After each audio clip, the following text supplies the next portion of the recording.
సరే ఇదా ఇక్కడే బాగుంటుంది, ఇక్కడే పెట్టుకుంటుంది. ఇటే సరే కూర్చుంది, అది వద్దులే.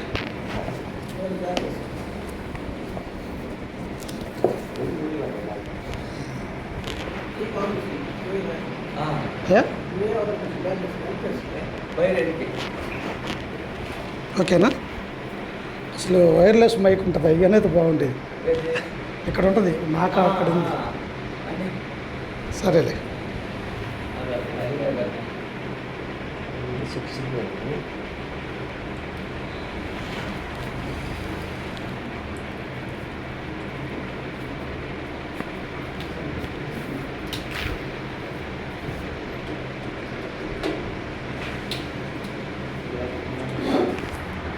దేవునికి స్తోత్రములు. ఈరోజు సువార్తికుల బైబిల్ స్టడీ కనుక మనమందరము కూడా పరిశుద్ధ గ్రంథంలో నుంచి ఒక గ్రంథాన్ని గురించి మనము ధ్యానించబోతూ ఉన్నాము. ఏంటి ఆ యొక్క గ్రంథము అంటే తెస్సలోనిక రాసినటువంటి మొదటి పత్రిక గురించి మనం ధ్యానించబోతూ ఉన్నాము. ఈ యొక్క క్రొత్త నిబంధనలో పాత నిబంధన కలిపి 66 గ్రంథాలు ఉన్నాయని మనందరికీ కూడా తెలుసు. పాత నిబంధన 39 గ్రంథాలు, కొత్త నిబంధన వచ్చేసి 27 గ్రంథాలు. అన్నీ కూడా ఆయా కాలాలలో 40 మంది, మరి అనేక మంది ప్రవక్తలు రాసినటువంటి వాళ్ళు అనేక మంది కూడా ఉన్నట్టుగా మనం 40 మందిని 1600 సంవత్సరాల యొక్క గ్రంథాన్ని రాసినటువంటి వారిగా మనం చూస్తూ ఉన్నాం. అయితే ఈ యొక్క క్రొత్త నిబంధనకు వచ్చేసరికి ఎక్కువ పత్రికలు గ్రంథాలు ఎవరు రాశారు అంటే అపోస్తులైనటువంటి పౌలు గారు 14 పత్రికలు క్రొత్త నిబంధనలో రాసినటువంటి వాటిగా మనం చూస్తూ ఉన్నాం. అందుకనే ఈ యొక్క తెస్సలోనిక యొక్క సంఘము ఎప్పుడు ప్రారంభించబడ్డది? స్వార్థికులుగా ఏ సంఘము, ప్రభు సంఘము ఎప్పుడు స్థాపించబడి ఉన్నది? అక్కడ జరిగినటువంటి సంభవాలు ఏమిటి, జరిగినటువంటి సంగతులు ఏమిటి, ఎలా వారు ప్రభు యొక్క సంఘాన్ని స్థాపించడానికి ఎన్ని శ్రమలు అనుభవించారు అన్నటువంటి సత్యము ప్రతి సువార్తికి కూడా తెలిసి ఉండాలి ప్రియుగా.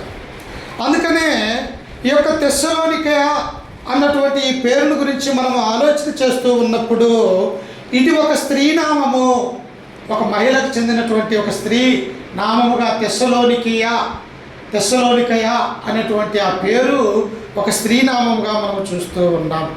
దీని అర్థం ఏమిటంటే దేశము జయించినది. తెస్సలోనికయ అంటే అర్థము దేశమును జయించినది అనేటువంటి ఆ అర్థాన్ని మనం చూడగలుగుతూ ఉన్నాం.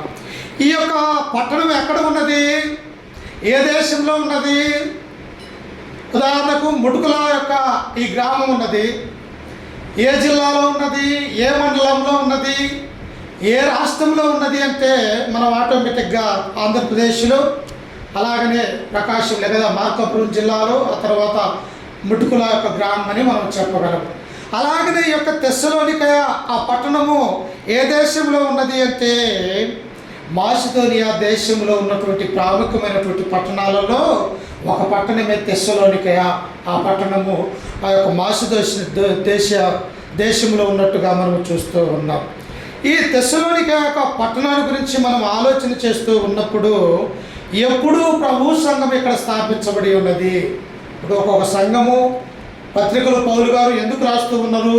మొదట అక్కడికి వెళ్ళి దేవుని యొక్క సువార్తను ప్రకటించి ఆ తదుపరి అక్కడ కొన్ని నెలల పాటు లేకపోతే కొన్ని రోజుల పాటు అక్కడ ఉండి వారికి ప్రభు యొక్క సువార్తను ప్రకటించిన తర్వాత మరొక పట్టణానికి, మరొక దేశానికి వెళ్ళిన తర్వాత ఆయన తన పత్రికలు అనేవి వ్రాసి అక్కడ కొందరి ద్వారా పంపించేవాడిగా ఉంటూ ఉన్నాడు. అందుకనే ఈ యొక్క తెస్సలోనిక ప్రభు సంఘమును ఎవరు స్థాపించారు, ఎవరు అక్కడ స్వార్థను బోధించారు అంటే మనంన్నిటికీ కూడా లేఖనములే ఆధారం ప్రియులారా, మన యొక్క మాటలు కాదు. అన్ని బైబిల్లో నుంచే చెప్పాలా, అన్ని బైబిల్లో నుంచే చూపించాలా. చూడండి నాతో పాటు, ప్రతి సంఘము ప్రారంభం ఎక్కడ జరుగుతుంది అంటే సంఘ చరిత్ర గ్రంథమైనటువంటి అపోస్తుల కార్యములో జరుగుతూ ఉంటుంది. ఏ సంఘమైనా తీసుకో నీవు, ఒక తెస్సలోనికలో ఉన్నటువంటి సంఘమా, లేకపోతే కొరింథీలో ఉన్నటువంటి సంఘమా, లేకపోతే గలతీయ ప్రాంతంలో ఉన్నటువంటి సంఘాల, లేకపోతే రోమిలకు రాసినటువంటి రోమా సంఘమా, అన్నీ కూడా ఎక్కడి నుంచి వ్రాయబడ్డాయి అంటే అపోస్తుల కార్యములోనే వ్రాయబడ్డట్టుగా మనం చూస్తాం. చూడండి నాతో పాటు పరిశుద్ధ గ్రంథంలో నుంచి అపోస్తుల కార్యములు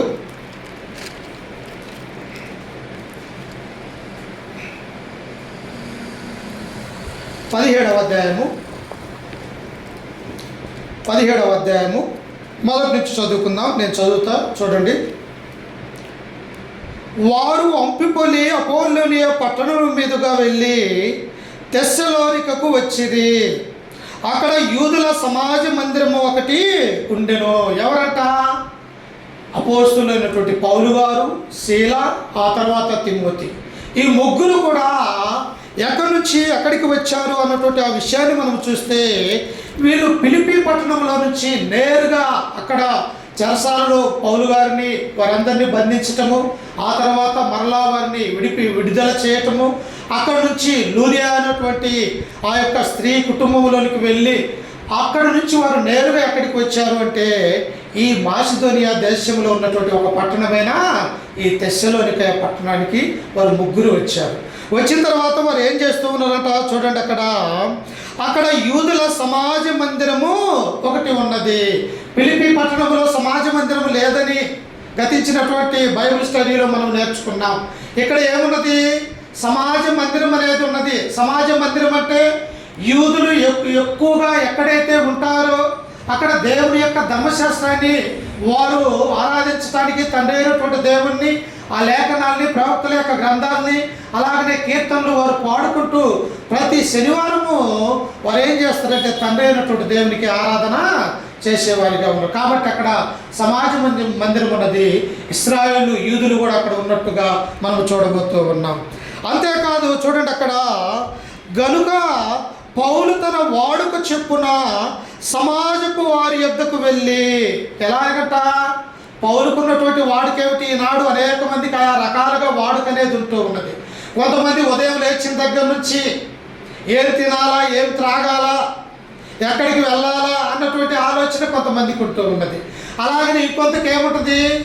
ఉదయం లేచిన దగ్గర నుంచి ఎవరిని అన్యాయం చేయాలా, ఎవరి కుటుంబాన్ని నాశనం చేయాలన్నటువంటి ఒక దుర్మార్గమైనటువంటి ఆలోచనలు కలిగినటువంటి వారు కూడా లేరా? ఉన్నారు కొంతమంది. అలాగని ఇంకొంతమంది ఎలా ఉంటారు?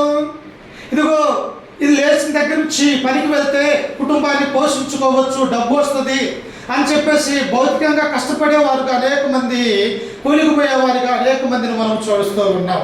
కానీ ప్రభు యొక్క సేవకుడిగా, అపోస్తలుడుగా తన యొక్క వాడుక ఏమై ఉన్నదంటే, దేవుడు మందిరం ఎక్కడన్నా ఉన్నదా? క్రైస్తవులు ఎక్కడన్నా ఉన్నారా? యూదులు ఎక్కడన్నా ఉన్నారా?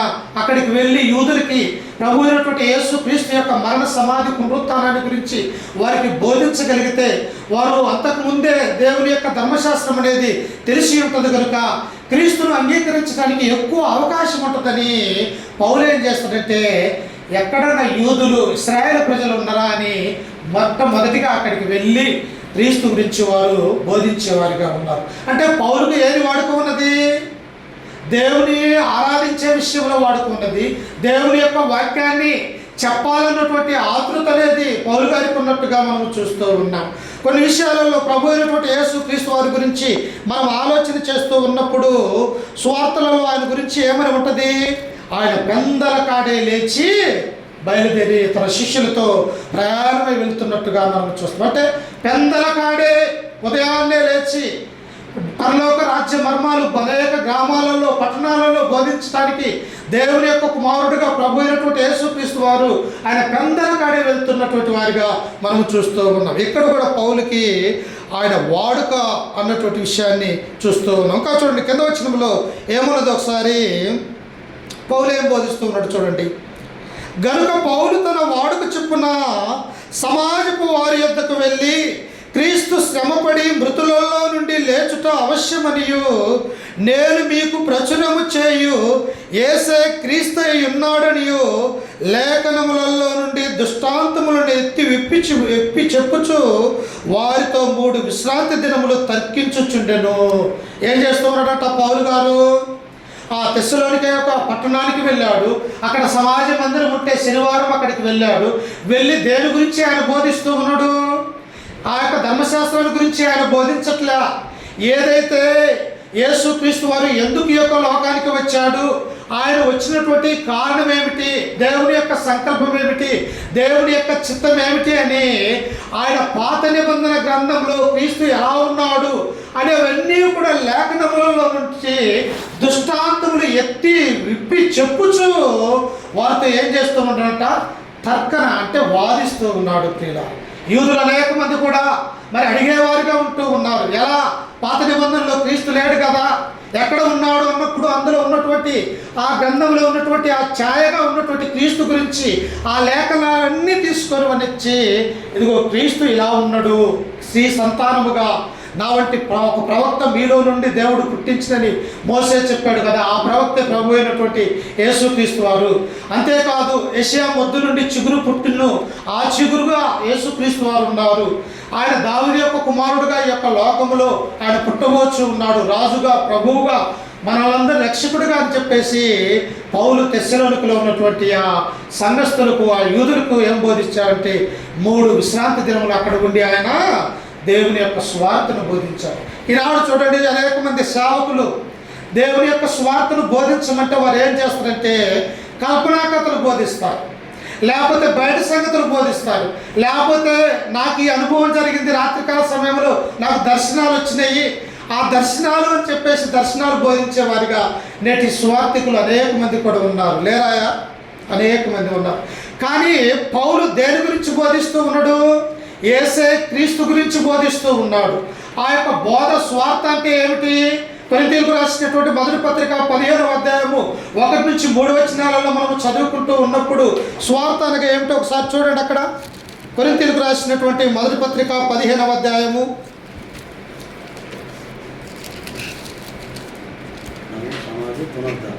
3వ వచనం, 15:3.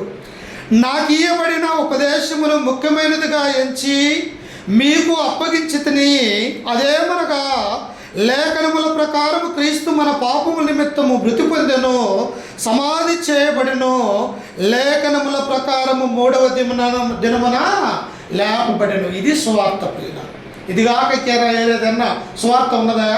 లేదు. లేఖనముల ప్రకారము యేసుక్రీస్తు వారు ఈ లోకానికి వచ్చాడు, మన యొక్క పాపముల నిమిత్తము కలువరిగిరిలో తన యొక్క ప్రాణాన్ని సమర్పించి ఉన్నాడు. లేఖనం ప్రకారం ఆయన మరణించి సమాధి చేయబడి తిరిగి 3వ దినాన లేచాడు. ఈ సువార్తను తెస్సలోనికలో ఉన్నటువంటి ఆ పట్టణములో 3 విశ్రాంతి దినములు అపోస్తున్నటువంటి పౌలు గారు బోధించినట్టుగా మనం చూస్తూ ఉన్నాం. అందుకనే సేవకులుగా మనం ఏం చేయాలి అంటే సువార్తను మాత్రమే బోధించాలా. అది ఏ సువార్త ఉండాలా? యేసు క్రీస్తు గురించినటువంటి మరణ సమాధి పునరుత్థానమని సువార్తను మనము బోధించాలి. తిరిగి చూడండి, అపోస్తుల కార్యములు 17వ అధ్యాయానికి వచ్చినప్పుడు అక్కడ సంఘము ఎలా ప్రారంభించబడుతుందో, క్రీస్తు యొక్క సంఘము అన్నది మనము తెలుసుకొనబోతూ ఉన్నాం. చూడండి, ఇంకా కింద వచ్చినములు 17వ అధ్యాయము 4వ వచనాన్ని చదువుకుందాం. వారిలో కొందరును భక్తిపరులకు గ్రీసు దేశస్థులలో చాలామంది స్థితిగల స్త్రీలలో అనేకులు ఆ మాటలకు ఒప్పుకొని పౌలుతోనూ శీలతోనూ కలుసుకొనిరి. చూసారా, స్వార్థ ఎంత బలంగా అపోస్తున్నటువంటి పౌలు గారు ఎంత బలంగా వాదించగలడో, ఎంత బలంగా చెప్పగలడో.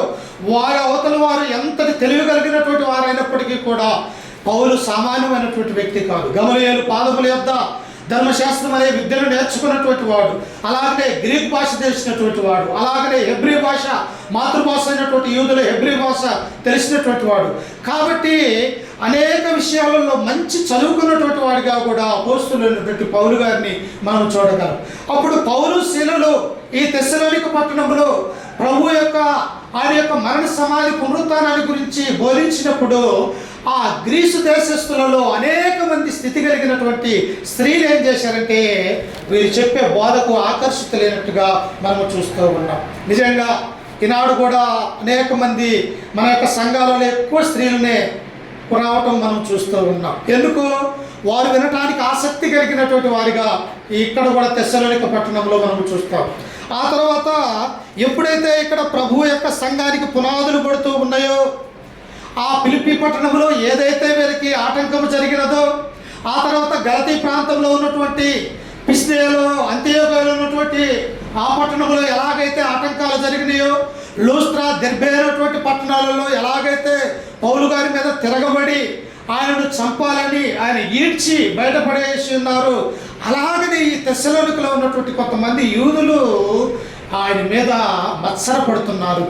చూడండి, నువ్వు ఎక్కడైనా మాయమాటలు చెప్పే సువార్థికులను నమ్ముతారు కానీ సత్యాన్ని ఉన్నది ఉన్నట్టుగా నీతి నిజాయితీగా బోధించే వారిని ఎవరైనా నమ్ముతారా? వారికి అనేక మంది కూడా ఏమైపోతారంటే శత్రువులు అయిపోతారు. అందుకని పౌలు అంటాడు, నేను నిజమాడినందున మీకు నేను శత్రువునైతున్నా. అంటే నిజమెంత సత్యమైందో ఒకసారి ఆలోచన చేయండి. అందుకని యోహాను సువార్త 17వ వచనంలో ఏమంటాడు? సత్యమందు వారిని ప్రతిష్ఠించుము, నీ వాక్యమే సత్యం. అంటే ఒక వ్యక్తి తన యొక్క ఇల్లును దేని మీద కట్టుకుంటే బలంగా ఉంటుంది? బండ మీద కట్టుకుంటుంటే బలంగా ఉంటుంది. అదే ఇసుకలో కట్టినటువంటి ఇల్లు ఎలా ఉంటుంది? కూలిపోతూ ఉంటుంది. అలాగనే నేటి అనేక మంది స్వార్థికులు ఏం చేస్తూ ఉన్నారంటే ఈ యొక్క భౌతిక సంబంధమైనటువంటి ఆలోచనలు కలిగి భౌతిక సంబంధమైనటువంటి ఆ యొక్క ఏదో వారికి తెలిసినటువంటి అనుభవాలు ఇలాంటివి చెబుతూ ఉన్నారు. కానీ క్రీస్తు యొక్క స్వార్థను ఉన్నది ఉన్నట్టుగా నిజముగా బోధించేవారు చాలా అరుదుగా చూస్తూ ఉంటాం. అందుకని ఇక్కడ వారు ఏం చేస్తూ ఉన్నారో చూడండి 5వ వచనములో, అయితే యూదులు మత్సరపడి పని పాటులు లేక తిరుగు కొందరు దుష్టులను వెంటబెట్టుకొని గుంపు గూర్చి పట్టణ మళ్ళా అల్లరి చేయొచ్చు. అసలు ఎవరు ఇక్కడ పరిశుద్ధాత్ముడు వీరి గురించి ఏం రాయబడ్డాయి? పని లేదు, పాట లేదు. పని పాట లేని వారు ఎలా ఉంటారు? తల్లిదండ్రులకు అవిధేయులుగా ఉంటారు. ఎవరి మాట కూడా వినటువంటి వారిగా ఉంటారు. అసలు దేవుని యొక్క వాక్యం అనేది వారికి తెలియనటువంటి వారిగా ఉంటారు. ఎవరన్నా ఇదిగో ఈ పని చేద్దాము, స్వార్థకులను ఆటంకపరుస్తాము, వారిని మన యొక్క గ్రామంలో ఉండనేయకూడదు అని ఎవరన్నా దుష్ట తలంపు కలిగి వారిని పిలిచినప్పుడు ఈ పని పాట లేనటువంటి వారు ఏం చేస్తారు? అలాంటి పనికి కూరుకుంటారు. కానీ అయ్యా, నువ్వు దేవుని యొక్క మందిరానికి రా, మంచి స్వార్థ బోధిస్తూ ఉన్నారు, దేవుని యొక్క వాక్యాలు లేఖనాలు నేర్చుకోవచ్చని మంచి స్వార్థకులు పిలిస్తే యవనస్తులు వస్తారా? ఎవరు కూడా రారు.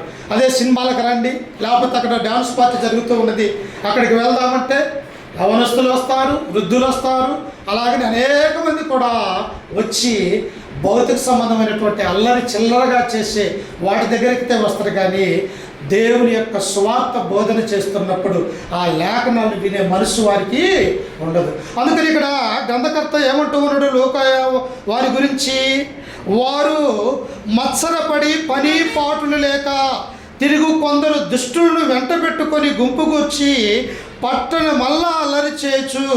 యాసోను ఇంటి మీద పడి వారిని జనుల సభ ఎదుటకు తీసుకొని వచ్చుటకు యత్నము చేశారు. ఎవరి యొక్క యాసోను?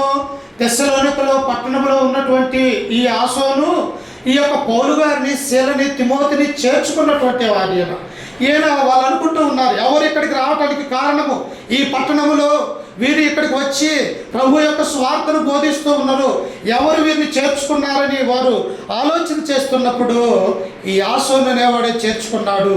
వీరి ద్వారానే అనేక మంది స్థితి కలిగినటువంటి గ్రీసు దేశస్తులు యూదులు అందరూ క్రీస్తును నమ్ముకునే వారిగా ఉన్నారు. యూదా ధర్మశాస్త్రం ఏమైపోతుందో అని అక్కడ ఉన్నటువంటి అనేక మంది యూదులు వీరిని ఆటంకపరుస్తున్నట్టుగా మనం చూస్తాం. ఇదే విషయము, ఇదే బాధ కొరింథీలో కూడా అపోస్తులైనటువంటి పౌలు గారికి జరిగిందాయా? చూడండి ఒకసారి అపోస్తుల కార్యములు 18వ అధ్యాయము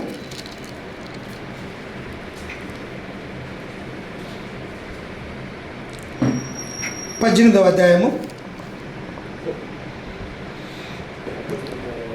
6వ వచనం చదువుకుందాం. 5 నుంచే చదువుకుందాం. శీలయు తిమోతియు మాసిదోనియా నుండి వచ్చినప్పుడు పౌలు వాక్యము బోధించుటయందు ఆతురత గలవాడై యేసే క్రీస్తుని యూదులకు దృఢముగా సాక్ష్యం ఇచ్చుచుండెను. ఏ సాక్ష్యం చెప్పాలా? నీ సొంత సాక్ష్యం కాదు. మరి నాడేం చేస్తారు? ఇదిగో నా యొక్క సాక్ష్యం చూడండి, ఎన్ని సంవత్సరాల నుంచి నేను ఇలా, లేకపోతే ఇదిగో ఇలా జరిగిందని భౌతిక సంబంధమైనటువంటి ఈ సాక్ష్యాలు చెబుతారు. ఆ సాక్ష్యం చెల్లదు. ఏ సాక్ష్యం కావాలా? ప్రభు అయినటువంటి యేసు క్రీస్తు యొక్క మరణ సమాధి పునరుత్థానం అనే ఆ సాక్ష్యము ప్రజలకు చెప్పమన్నాడు, కానీ మన యొక్క సొంత ఇష్టాలు చెప్పకూడదు. అందుకని ఇక్కడ ఆయన చెబుతూ ఉన్నప్పుడు ఏమున్నది అక్కడ, వారు ఎదురాడి దూషించినప్పుడు అతడు తన వస్త్రములు దులుపుకొని, మీ నాశనమునకు మీరే ఉత్తరవాదులు, నేను నిర్దోషిని, ఇక మీదట అన్యజనుల యొద్దకు పోవుదునని వారితో చెప్పి అక్కడి నుండి వెళ్ళిపోవాలని పౌలు గారు చూశారు. అయ్యా, ఏ ప్రాంతానికి వెళ్ళినా పౌలు, ఏ పట్టణానికి వెళ్ళినా, ఏ గ్రామానికి వెళ్ళినా అనేక చోట్ల పౌలుని ఏం చేస్తారంటే దూషించే వారిగానే ఉన్నారు. ఎందుకు? వారి యొక్క మనస్సులో వారి యొక్క ఆలోచనలు సరైనటువంటి రీతిగా లేవు. దేవుని యందు వారి యొక్క మనస్సు, వారి యొక్క హృదయాన్ని కేంద్రీకరించలేదన్నటువంటి విషయాన్ని మనం చూస్తాం. అప్పుడు కొరింథీలో కూడా పౌలు గారికి రాగానే ఆటంకం జరుగుతూ ఉన్నప్పుడు పౌలుకు ఒక ఆలోచన వచ్చినది. ఎంతకాలము ఇలాంటి బాధలు పడదాము, ఇక్కడ నుంచి వేరే ప్రాంతానికైనా వెళ్ళి దేవుని యొక్క స్వార్థను ప్రకటన చేస్తే కొంతమంది అయినా తిరిగి మారు మనస్సు పొందుతారు కదా అని ఆ కొరింథీ పట్టణాన్ని వదిలివేయాలని పౌలు తన యొక్క ఆలోచనలో అనుకున్నాడు. ఒకసారి సువార్తికులో చూడండి, ఎన్ని సంవత్సరాల పాటు సేవ చేస్తున్నప్పటికీ కూడా 10 మందికి మించి పెరగదు. నిజమా కాదా? స్త్రీ సంఘాలలో అస్సలు రారు. ఒక ఆత్మను రక్షించాలని రావాలన్నా కూడా ఎంతో కష్టపడాలా, ప్రయాసపడాలా.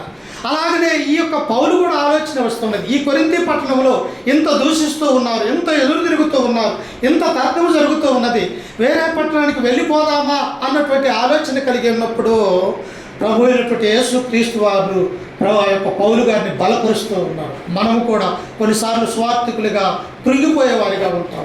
కొన్నిసార్లు ఇంకా ఏం చేద్దాంలే ఉన్నటువంటి ఆలోచన కలిగి స్వార్థికులు అలసిపోయేవారిగా ఉంటారు. కానీ మనల్ని బలపరిచేది ఎవరంట? దేవుడు అన్నటువంటి సత్యాన్ని మనం గ్రహించాలి. ఇక్కడ కూడా తెస్సలోనికలో కూడా ప్రియులారా, సహోదరులారా ఎలా ఉన్నది అంటే చూడండి, కింద వచనములో 17వ అధ్యాయము 7వ వచనాన్ని చదువుకుందాం.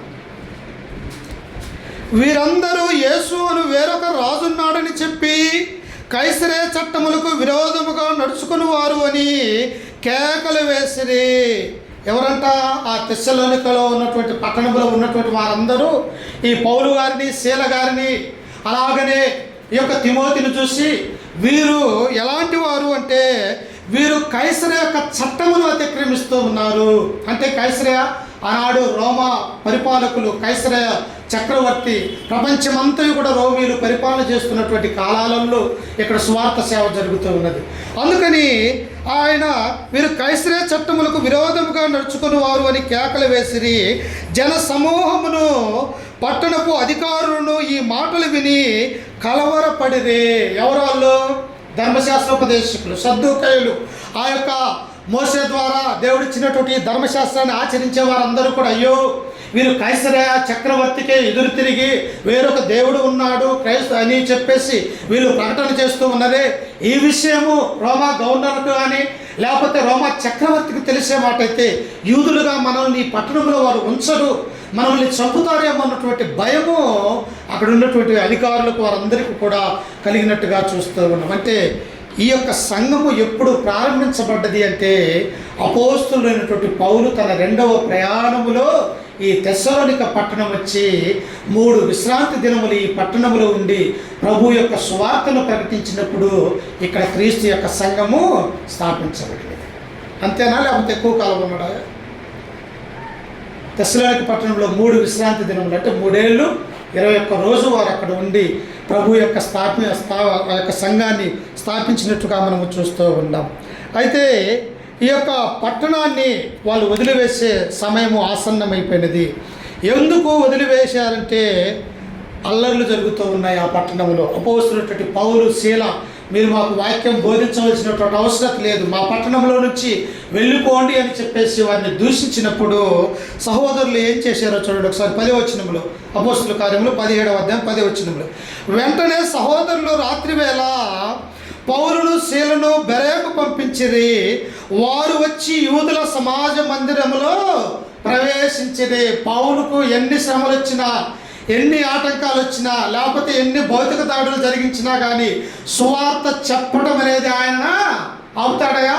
ఎక్కడా కూడా ఆపిన సందర్భాలు లేవు. ఉదాహరణకు లోస్త్రాలో ఆయన జీవితం ఎలా ఉన్నది?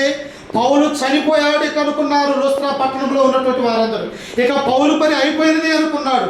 కానీ వెంటనే దేవుడు బలపరిచిన విధానాన్ని బట్టి మరలా అదే లుస్త్రా దెర్బే పట్టణానికి వచ్చి ప్రభు యొక్క స్వార్థను బోధించినటువంటి ఒక గొప్ప ధైర్యవంతుడు అపోస్తలుడు పౌలు. మనకున్నది అలాంటి ధైర్యము. మనం పిరికితనం కలిగి దేవుని యొక్క వాక్యాన్ని బోధిస్తూ ఉన్నాం. ఇదిగో ఈ వాక్యాన్ని బోధిస్తే రేపటి నుంచి వచ్చే వారం వారు రారేమో సంఘానికి అని మనకు ఇష్టమైనటువంటి వారికి మభ్యపెట్టే బోధ చేస్తూ ఉన్నాము. ఒకసారి సువార్థకుడిగా మనం ఆలోచన చేయాలి. మనం ఎలా ఉండాలి? ఉన్నట్టుగా బోధించాలి. ప్రభు ఏమన్నాడు ఒకనొక సమయంలో, మిమ్మల్ని గురించి యెషయా ప్రవక్త చెప్పినది కరెక్టే, మీ హృదయాలు క్రొవ్వి ఉన్నాయన్నమాట. అంటే ఆ మాట ఎంత కఠినమైనటువంటి మాట ఒకసారి ఆలోచన చేయండి. మీరు మీ తండ్రి అయినటువంటి అపవాది వలె, మీ తండ్రి ఎవరు?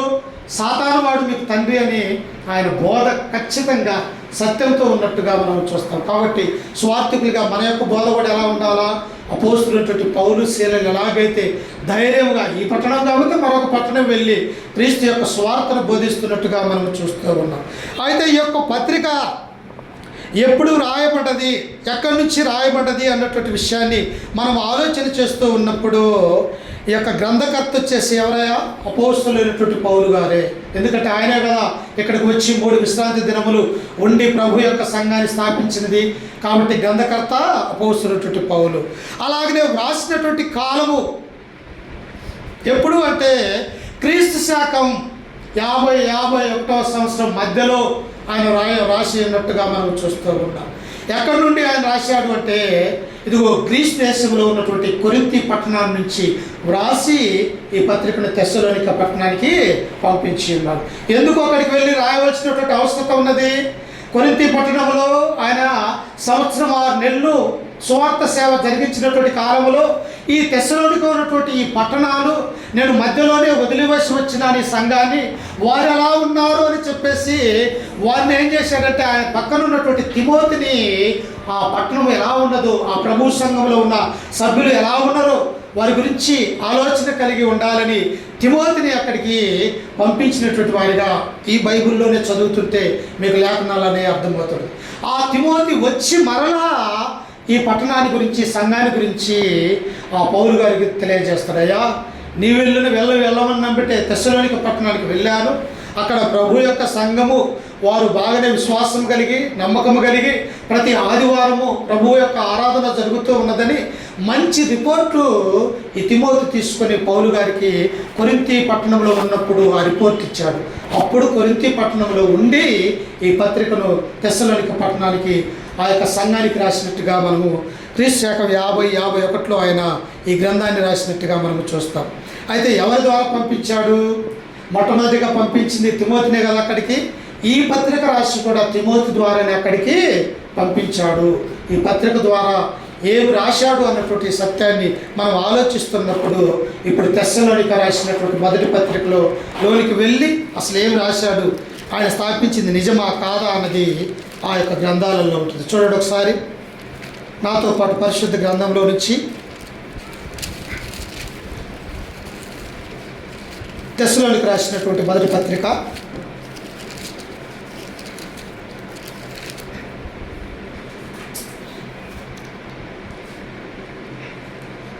1వ వచనం చదువుకుందాం. తండ్రి అయిన దేవుని యందును ప్రభు అయిన యేసు క్రీస్తునందును ఉన్న తెస్సలోనికయల సంఘమునకు పౌలును సిల్వానును తిమోతియును శుభమని చెప్పి రాయినది. ఎంతమంది ఉన్నారు? 3 ఉన్నారు. వాళ్ళ పేర్లు ఎక్కడ ఉన్నాయా? దానికి ఆధారం మనకి ఎక్కడ ఉన్నదా? తిమోతి అక్కడికి తీసుకువెళ్తున్నాడు అన్నటువంటి ఆ పత్రికని. అందుకని ఇక్కడ తమ 2వ ప్రయాణంలో కొరింథీలో ఉన్నప్పుడు వారి పత్రికను రాస్తున్నట్టుగా మనం చూస్తాం. రాసేటప్పుడు పౌలు దగ్గర ఎవరెవరు ఉన్నారంట? యవనస్తుడైనటువంటి తిమోతి ఉన్నాడు. ఆ తర్వాత శీలా అనేటువంటి వ్యక్తి సహోదరుడు ఉన్నారు. వారు కలిసి ఈ పత్రికను రాస్తూ ఉన్నారు. ఎలా ఉన్నదో చూడండి ఒకసారి 2వ వచనంలో. విశ్వాసపూర్వకమైన మీ పనిని, ప్రేమపూర్వకమైన మీ ప్రయాసమును, మన ప్రభు అయిన యేసు క్రీస్తు యందలి నిరీక్షణ పూర్వకమైన మీ ఓర్పును మేము మన తండ్రి అయిన దేవుని ఎదుట మానక జ్ఞాపకము చేసుకొనొచ్చు. పౌలుకున్నటువంటి గొప్ప ఉద్దేశం ఏమిటో తెలుసా? ప్రతిసారి కూడా పత్రిక రాసేటప్పుడు అక్కడ ఏం జరిగినది, అక్కడ ఎంత సహనంగా ఉన్నారు, ఎంత ఓర్పు కలిగి అక్కడ స్థానిక సంఘం ఉన్నది, వీటన్నిటిని కూడా జ్ఞాపకం చేసుకుంటూ ప్రభు అయినటువంటి క్రీస్తు ద్వారా తండ్రి అయినటువంటి దేవునికి ఆయన కృతజ్ఞాస్తులు చెల్లించాలి. ఈనాడు అలా చెల్లించట్లే. ఎలా ఉన్నారో తెలిసిన యేసు క్రీస్తుగా స్వయంగా ప్రార్థన చేసేవారిగా ఉన్నారు. లేరాయా అనేక మంది. అంటే వారికి లేఖనాలు అర్థం కావట్లే. ఏమన్నాడు? కొలస్సీలకు రాసినటువంటి పత్రిక 3వ అధ్యాయం 17వ వచనంలో ప్రభు అయినటువంటి క్రీస్తు ద్వారా తండ్రి అయినటువంటి దేవునికి నేను కృతజ్ఞాస్తులు చెల్లిస్తున్నాను అన్నాడు. అంటే మీరేమి చేసినా, మనం ఏమి చేసినా కానీ ప్రభువును ముందుంచుకోవాలా. ప్రభు ద్వారా తండ్రి అయినటువంటి దేవునికి ప్రార్థనలు కానీ కృతజ్ఞాస్తులు కానీ చెల్లించేవారిగా ఉండాలి. ఇది దైవికమైనటువంటి దేవుని యొక్క ఆజ్ఞ అన్నటువంటి సత్యాన్ని మనం గ్రహించాలి. కాబట్టి ఎలా ఉన్నదో చూడండి. అక్కడనే 1వ అధ్యాయము 7వ వచనాన్ని మనం చదువుకుందాం. ఒకసారి 6 నుంచి చదువుకుందాం. పరిశుద్ధాత్మ వలన కలుగు ఆనందముతో మిక్కిలి ఉపద్రవమందు మీరు వాక్యమును అంగీకరించి. ఎలా అంగీకరించారంటే వీళ్ళు ఉపద్రవం అంటే ఏంటిదా? శ్రమలు, బాధలు, వేదనలతో అంటూ ఉన్నాడు. అందుకని ఇక్కడ ఏమంటూ ఉన్నాడు ఆయన? కాబట్టి ఆయన పరిశుద్ధాత్మ వలన కలుగు ఆనందముతో మిక్కిలి ఉపద్రవమందు మీరు వాక్యమును అంగీకరించి మమ్మును ప్రభువును పోలి నడుచుకునే వారైతే. మీరు సామాన్యంగా అక్కడ సంఘం స్థాపించబడలా. పౌలుతో పాటు తర్కలు జరిగినాయి. పౌలును కొట్టాలని చూశారు, ఈడ్చి పడేశారు యాసోను గారిని. ఆయన ఇంటి మీద పడి అనేకమైనటువంటి శ్రమలకు గురి చేశారు. అందును బట్టి పౌలు ఏమంటూ ఉన్నారంటే మీరు మిక్కిలి ఉపద్రవమందు మీరు మారు మనస్సు పొందారు. కొంతమంది సంతోషంగా ఉంటాయి. ఫిలిప్పీ పత్రికని మనం చదువుతూ ఉన్నప్పుడు ఎలా ఉంటుంది? ఆనందంతో కూడినటువంటి పత్రిక. ఎంతో ఆ పత్రిక గురించి ఆలోచన చేస్తూ ఉన్నప్పుడు పౌలు యొక్క హృదయంలో, మనస్సులో ఎంతో ఆనందంతో, ఉత్సాహంతో ఉన్నట్టుగా ఆ పత్రికను రాసేటప్పుడు మనం చూస్తాం. కానీ ఇక్కడ ఎలా రాస్తూ ఉన్నాడు? తెస్సలోనికో ఉన్నటువంటి క్రీస్తు సంఘమా, మీరు గొప్ప ఉపద్రవమందు మీరు మారు మనస్సు పొంది ఉన్నారు. అంతేకాదు మీరు మమ్మును అలాగనే ప్రభువును పోలి నడుచుకుని వారైతే. మీరు దేవుని యొక్క వాక్యాన్ని విన్నారు, వినబట్టే క్రీస్తు యొక్క సంఘం అక్కడ ఉన్నది. మీరు ఎలా నడుచుకుంటూ ఉన్నారు? మమ్ములను పోలి నడుచుకున్నారు. అదే కదా పౌలు గారు ప్రతి విషయంలో చెప్పేది. కొరింథీయులకు రాసినటువంటి 1వ పత్రిక 11వ అధ్యాయం 1వ వచనంలో చదువుతున్నప్పుడు నేను క్రీస్తును పోలి నడుచుకున్న ప్రకారం మీరు నన్ను పోలి నడుచుకున్నారు. ఆ మాట చెప్పడానికి అంత ధైర్యం కావాలి. ఒక మానవుడు, ఒక అపోస్తలుడుగా ఉన్నట్టుకు పిలువబడినటువంటి వాడు పౌలు కొరింథీ సంఘానికి తెలియజేస్తున్నాడు, మీరు నన్ను పోలి నడుచుకోమంటాడు. ఈయన ఎవరిని పోలాడు? క్రీస్తును పోలుతూ ఉన్నాడు. కాబట్టి కేంద్రం ఎవరుగా ఉన్నారు? మనందరికీ కూడా క్రీస్తే ఆ కేంద్రంగా ఉన్నారు. అందుకని గొప్ప ఉపద్రవం ముందు మీరు మారు మనసు పొందారంటూ ఉన్నారు. అంతేకాదు కింద వచనంలో చూద్దాం చూడండి. కాబట్టి మాసిదోనియాలోను ఆకయాలోను విశ్వాసులందరికీ మాదిరి అయితిరి. మీ యొద్ద నుండి ప్రభు వాక్యము మాసిదోనియాలోను అకయలోను మ్రోగెను. అక్కడ మాత్రమే కాక ప్రతి స్థలమందును దేవుని ఎడల ఉన్న మీ విశ్వాసము వెల్లడాయను కనుక మేమేమి చెప్పవలసిన అవశ్యము లేదు. ఇక్కడ 2 దేశాలు కలుపుతూ ఉన్నాడు. ఆ ఒక్క వచనంలోనే 2 దేశాలు మనకు కనిపిస్తూ ఉన్నాయి. ఏంటంటే ఆ దేశాలు? ఒకటి గ్రీస్ దేశం కనిపిస్తూ ఉన్నది. గ్రీసు అనగా అకయా ప్రాంతం. మీరు ఒకసారి బైబిల్లో ఉన్నటువంటి మ్యాప్ చివరిలో ఉంటుంది చూడండి, పౌలు రాసినటువంటి పత్రికలో. ఈ గ్రీస్ దేశంలో ఉన్నటువంటి సంఘాలని అక్కడ రౌండ్గా ఒక గుర్తు వేసి అకయా ప్రాంతము అని ఉంటుంది. మీరు తర్వాత చూసుకోండి. అందుకని అక్కడ ఎలా ఉన్నదంట? మీ విశ్వాసము, మీరు నడుచుకునే విధానం ఎలా ఉన్నదో తెలుసా? మాసిదోనియా దేశంలోను అకయా దేశంలోను విశ్వాసులందరికీ మాదిరి అయి ఉన్నారు. క్రీస్తు సంఘం ఎలా ఉండాలా? మాదిరికరమైనటువంటి సంఘంగా ఉండాలి. మరి ఆ సంఘానికి బోధించే ఆ బోధకుడు ఎలా ఉండాలా? క్రీస్తును ధరించుకున్నటువంటి వాడిగా. క్రీస్తు ఏదైతే అపోస్తులకు బోధ చేశారో, అపోస్తులు క్రీస్తు సంఘాలకు ఏదైతే ఆజ్ఞపూర్వకంగా పత్రికలు రాశారో ఆ బోధన మాత్రమే మనము చేయాలి. కానీ సొంత బోధ అనేది బైబిల్లో లేదు అన్నటువంటి సత్యాన్ని మనము చూడాలి. ఒకసారి చూడండి ఆ బోధ నిజమైందా కాదా అన్నది. యోధా రాసినటువంటి పత్రిక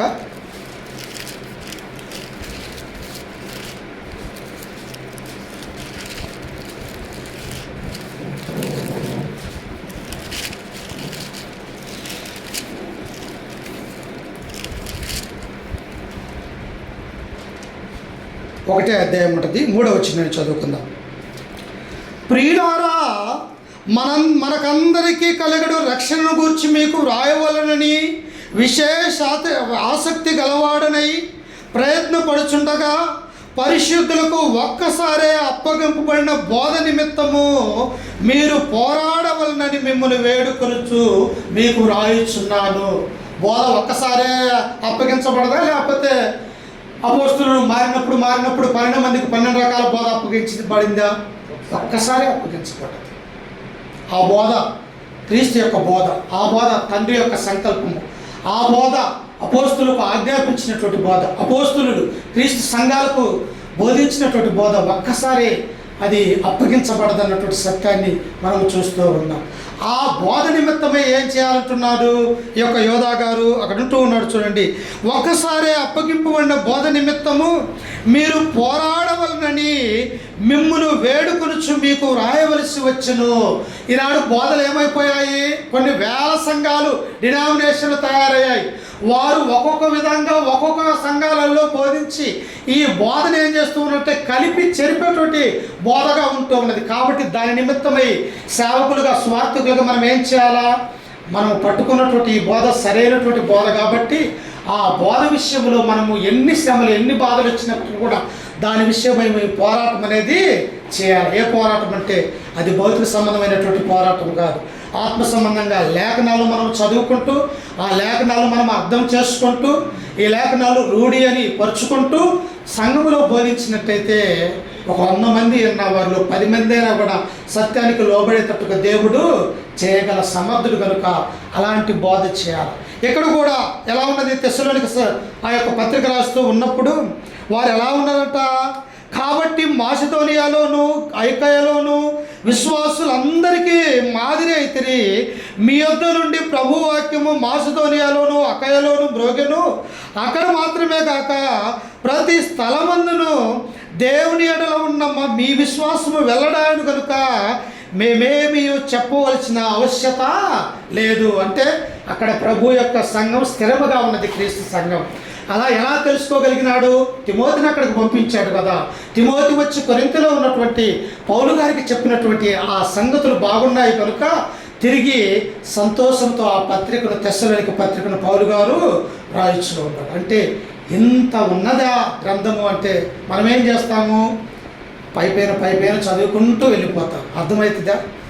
తెస్సలోనిక సంఘం ఎక్కడ ప్రారంభించబడింది? ఎవరి ద్వారా ప్రారంభించబడింది? అక్కడ ఏం జరిగిందంటే నువ్వు ఎక్కడికి వెళ్ళాలా? అపోస్తలుల కార్యము గ్రంథంలోనికి వెళ్ళాలి. కొరింథీ సంఘము, కొరింథీ పత్రికలు, 2 పత్రికలు రాయబడ్డాయి.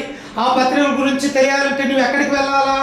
సంఘ చరిత్ర అయినటువంటి అపోస్తలుల కార్యములు 18వ అధ్యాయానికి నువ్వు వెళ్ళాలి. అలాగనే ఎఫెసీయులకు రాసినటువంటి పత్రికలు మనం చూస్తాం. ఆ పత్రిక, ఆ సంఘం ఎలా ప్రారంభించబడదంటే నువ్వు ఎక్కడికి వెళ్ళాలా? అపోస్తలుల కార్యం గ్రంథంలోనికే వెళ్ళాలి. ఈ పత్రికలన్నీ కూడా రాయబడటానికి కారణము సంఘ చరిత్ర మొత్తం ఎక్కడ ఉన్నదంటే అపోస్తలుల కార్యములు 1 నుంచి 28 అధ్యాయాలు మనము చదువుతూ ఉన్నప్పుడు నీకు అర్థమవుతుంది. ఈ తెస్సలోనిక ఈ సంఘం కూడా ప్రభు సంఘం పౌలు ద్వారా స్థాపించబడ్డది. ఎలా స్థాపించబడదంటే గొప్ప ఉపద్రవం ముందు స్థాపించబడింది. ఉపద్రవం అంటే శ్రమలలో, బాధలలో ఆ సంఘంలో ప్రారంభించబడ్డట్టుగా మనం చూస్తూ ఉన్నాం. ఇది 1వ అధ్యాయం ప్రియుల సహోదరుల. 2వ అధ్యాయం గురించి మనం ఆలోచన చేద్దాం. త్వరగానే ముగిస్తా, మన తర్వాత సహోదరులు ఉన్నారు కదా. 2వ అధ్యాయం చూడండి ఒకసారి. 2వ అధ్యాయం గురించి మనం ఆలోచన చేస్తూ ఉన్నప్పుడు చూడండి ఒకసారి. 1వ వచనం చదువుకుందాం.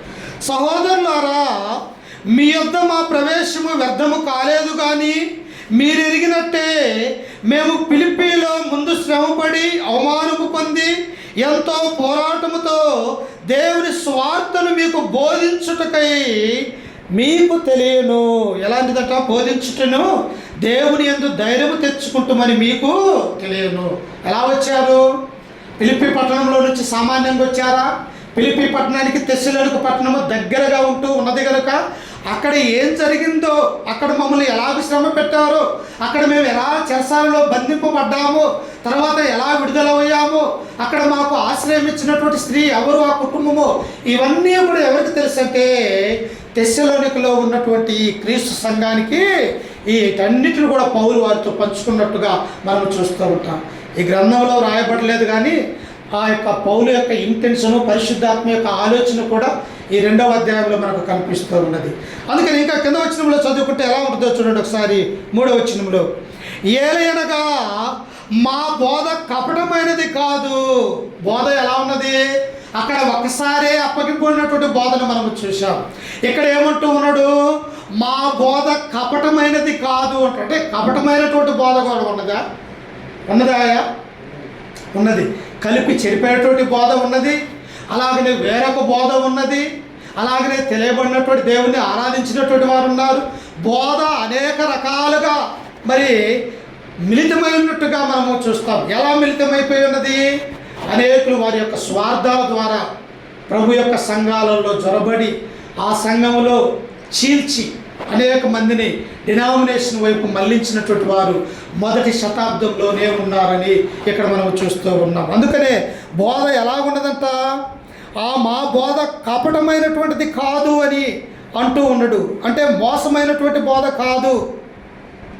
ఇంకా చూడండి ఏమంటూ ఉన్నాడు కింద వచనములో, అపవిత్రమైనది కాదు. ఈ బోధ ఎలాంటిది? పవిత్రమైనటువంటి బోధ. యేసుక్రీస్తు యొక్క రక్తము ద్వారా మనలందరినీ కూడా ఆయన విమోచించినటువంటి బోధ. ఆయన రక్తము ద్వారా ప్రభు యొక్క సంఘాన్ని స్థాపించినటువంటి బోధ. కాబట్టి ఇది అపవిత్రమైనటువంటి బోధ కాదు. ఇంకా ఏమంటూ ఉన్నాడు అక్కడ చూడండి, అక్కడనే, ఇది మోసయుక్తమైనటువంటిది కాదు. సువార్తను మాకు అప్పగించుటకు యోగ్యులమని దేవుని వలన ఎంచబడినటువంటి వారే. స్వార్థ ఎవరికి అప్పగించబడాలా? నమ్మకమైనటువంటి వారు. తిమోతికి రాసినటువంటి పత్రికలో మనం చూస్తాము కదా, స్వార్థను అప్పగించేవారు ఎలా ఉండాలా? నమ్మకం కలిగి ఉండాలి. అంటే మనం ఏదైతే చెబుతామో అదే సంఘాలకు చెప్పేవారిగా ఉండాలి. అలాంటి వారికి సరైనటువంటి బోధన అప్పగించాలని దేవుని యొక్క ఆలోచన, దేవుని యొక్క సంకల్పంగా మనం చూస్తాం. అందుకనే వారు తెలుసుకోవాలని ఏమంటూ ఉన్నారంటే, మా బోధ కపటమైనది కాదు, అపవిత్రమైనది కాదు, మోసయుక్తమైనది కాదు, కానీ సువార్తను మాకు అప్పగించుటకు యోగ్యులమని దేవుని వలన ఎంచబడిన వారమై మనుష్యులను సంతోషపెట్టువారము కాక. ఈనాడు ఎక్కువగా ఏం చూస్తూ ఉన్నామంటే, మా మందిరానికి వస్తే మీకు అద్భుతాలు జరుగుతాయి, 3 వారాలు వస్తే మీకు ఆశ్చర్య కార్యాలు జరుగుతాయి, 7 వారాలు వస్తే నువ్వు గొప్ప ఇల్లు కట్టుకోబోతూ ఉన్నావు, గొప్ప బండి తీసుకోబోతూ ఉన్నావు, ఉద్యోగం రాబోతూ ఉన్నదని ఈ కల్పితమైనటువంటి బోధ తప్ప ఉన్నది ఉన్నట్టుగా బోధించేవారు లేరుగా ఉన్నారు. అందుకనే ఇక్కడ అనేక సందర్భాలలో పౌలు పదే తెలియజేస్తూ ఉంటాడు, మా బోధ కపటమైనది కాదు, మోసయుక్తమైనది కాదు, అపవిత్రమైనటువంటిది కాదు, మా బోధ మేము దేవుని వల్ల పొందాము. గలతీలో ప్రాంతంలో ఉన్నటువంటి వారు కొంతమంది పౌలు అన్నారు, అసలు నువ్వు అపోస్తులుడివి కాదన్నారు. అన్నారా లేదయా? అన్నారు. నువ్వు అపోస్తులుడు కాదు. అపోస్తులుడు అయితే క్రీస్తుతో పాటు 3.5 సంవత్సరాలు ఆయనతో నువ్వు తిరగాల, ఆయన యొక్క శిష్యుడిగా నువ్వు పిలువబడాలా. నువ్వు ఉన్నావా వారిలో? లేవు కదా. నువ్వెలా అపోస్తులుడు అవుతావని గలతీ ప్రాంతంలో ఉన్నటువంటి క్రీస్తు సంఘంలోనే అనేక మంది యెరూషలేములో నుంచి ఆ యొక్క గలతీ ప్రాంతానికి వెళ్ళి అనేక మందిని మరి పక్కకు తీసుకుని వెళ్ళిపోయినటువంటి వారిగా మనము చూడగలం. మీకు అపోస్తుల కార్యములు 15వ అధ్యాయం మొదటి నుంచి చదివితే మీకు అర్థమైంది. గలతీలకు రాసినటువంటి పత్రిక 2వ అధ్యాయము 1-2 అధ్యాయాలు, ఆ 2 అధ్యాయాలు చదివితే ఆ అపోస్తులటువంటి పౌలు గారిని ఏమన్నారంటే, నీవు అసలు అపోస్తులుడు కాదు అన్నట్టుగా మనం చూస్తాం. నిజంగా అపోస్తుల వారు అంటే ఎవరు? పంపబడిన వాడు అని అర్థం. ఎవరి ద్వారా పంపబడ్డాడు ఆయన? ప్రభు అయినటువంటి యేసుక్రీస్తు వారి స్వయంగా దమస్కు మార్గంలో ఆయన 3.5 సంవత్సరాలు అరేబియా ఎడారిలో ప్రభు చేత బోధించబడి ఆ యొక్క కొత్త నిబంధన యొక్క చట్టాన్ని తెలుసుకొని వీళ్ళు 3.5 సంవత్సరాలు వీళ్ళు యేసుక్రీస్తు దగ్గర శిష్యులుగా నేర్చుకుంటే ఈయన ఎడారిలోనే ప్రభుతోటి మంచి ఆత్మ సంబంధం కలిగి ఆ యొక్క కొత్త నిబంధన చట్టాన్ని నేర్చుకున్నటువంటి వాడిగా క్రీస్తును పౌలు గారిని మనం చూడగలం. అందుకని ఆయన ఏమంటూ ఉన్నాడు, మా బోధ కపటమైనది కాదు, మేము ఎలా బోధ చేస్తూ ఉన్నామో తెలుసా? మనుష్యులను సంతోషపెట్టే బోధ మేము చేయటం లేదు. ఈనాడు అలాంటి బోధ ఉన్నది. అలాంటి బోధ మనం ఏం చేయకూడదంట? చేయకూడదు. చూడండి ఒకసారి గలతీలకు రాసిన పత్రిక 1వ అధ్యాయము 10వ వచనాన్ని చదువుకుందాం. గలతీలకు రాసినట్టు పత్రిక 1వ అధ్యాయం 10వ వచనము. ఇప్పుడు నేను మనుష్యుల దయను చూచుచున్నానా? దేవుని దయను చూచుచున్నానా? నేను మనుష్యులను సంతోషపెట్టగోరుచున్నానా? నేను ఇప్పటికీ మనుష్యులను సంతోషపెట్టువాడనైతే క్రీస్తు దాసుడును కాకయే బోధను. మనుషులు సంతోషపెట్టే బోధ చేస్తే నువ్వు క్రీస్తు దాసుడువు కాదు. అసలు నువ్వు క్రీస్తు సంఘ సభ్యుడివి కాదు, క్రీస్తు సంఘ సువార్థికుడివి కాదు. నీ బోధ ఎలా ఉండాలా? ఉన్నది ఉన్నట్టుగా ఉండాలి, నిజమైనటువంటి బోధ ఉండాలి, సత్యమైనటువంటి బోధ ఉండాలి. అందుకని ఇక్కడ పౌలు అంటూ ఉన్నాడు, మా బోధ మనుషులను సంతోషపెట్టే బోధ కాదు అంటూ ఉన్నారు. మనుషులను సంతోషపెట్టే బోధ మనము ఎప్పటికీ కూడా చేయకూడదు సహోదరులారా. ఎందుకు అంటే దేవుడు మన యొక్క హృదయ అంతరంగంలో ఉన్నటువంటి స్వభావాన్ని దేవుడు పరిశీలన చేసేవాడు. కాబట్టి మనము మనుషులు పెట్టే బోధ, సంతోషపెట్టే బోధ చేయకూడదని ఇక్కడ మనము చూస్తూ ఉన్నాం. అంతేకాదు ఇంకా మనము చూస్తూ ఉన్నప్పుడు మన బోధ ద్వారా దేవునికి మహిమ రావాలి కానీ మనకు మహిమ రాకూడదు, మనము కనపరచకూడకూడదు. ఈనాడ ఏం చేస్తూ ఉంటారు? బోధకుల్ని, స్వార్థికుల్ని, పాస్టర్ని వెంబడించి పాస్టర్ని కనపరిచే వారిగా ఉన్నారు. పాస్టర్ని అనబడినటువంటి కనపరచవచ్చా? లేకపోతే క్రీస్తు సంఘ స్వార్థికులుగా ఉన్నటువంటి మనల్ని కనపరచకూడదు. మన బోధ ఎవరిని కనపరిచే విధంగా చేయాలా? తండ్రి అయినటువంటి దేవుణ్ణి కనపరిచే విధమైనటువంటి బోధ చేయాలని దేవుడు కోరుకుంటూ ఉన్నాడు. కాబట్టి ఇప్పటివరకు మనం ఏం నేర్చుకున్నాము? తెస్సలోనిక యొక్క ఆ యొక్క పట్టణంలో ప్రభు సంఘం ఎప్పుడు స్థాపించబడది, ఎవరి ద్వారా స్థాపించబడది, అక్కడ జరిగినటువంటి శ్రమలు, బాధలు ఏమిటి, ఆ తర్వాత ఆయన అక్కడి నుంచి ఆ పత్రిక ఎక్కడి నుంచి రాశాడు అంటే కొరింథీ సంఘంలో నుంచి, కొరింథీ పట్టణంలో నుంచి ఆ యొక్క పత్రికను రాశారు, తెస్సలోనిక పత్రికని. అలాగనే ఏ సంవత్సరం రాయబడింది అంటే క్రీస్తు యొక్క మొదటి శతాబ్దంలో 51 సంవత్సరం మధ్యలో రాయబడింది. ఎవరి ద్వారా పంపించారు ఈ పత్రిక అంటే యవనస్తుడైనటువంటి తిమోతి ద్వారా ఈ పత్రిక పంపించబడింది. కాబట్టి ఇప్పటి వరకు కూడా తెస్సలోనిక ఆ యొక్క సంఘము, ప్రభు సంఘం ఎప్పుడు స్థాపించబడింది, ఆ సంఘ చరిత్ర గురించి మనందరం కూడా తెలుసుకునేనాం. ఓపికతో మీ అందరికీ కూడా మన రక్షకుడు ప్రభు అయినటువంటి యేసుక్రీస్తు నామమున వందనాలు తెలియజేస్తూ, మరి నాకు ఈ అవకాశం ఇచ్చినటువంటి అధ్యక్షుల వారికి, తిమోతి గారికి, ప్రభు కుమార్ గారికి ప్రత్యేకమైనటువంటి మరి వందనాలు తెలియజేస్తూ నేను ఈ యొక్క వాక్యాన్ని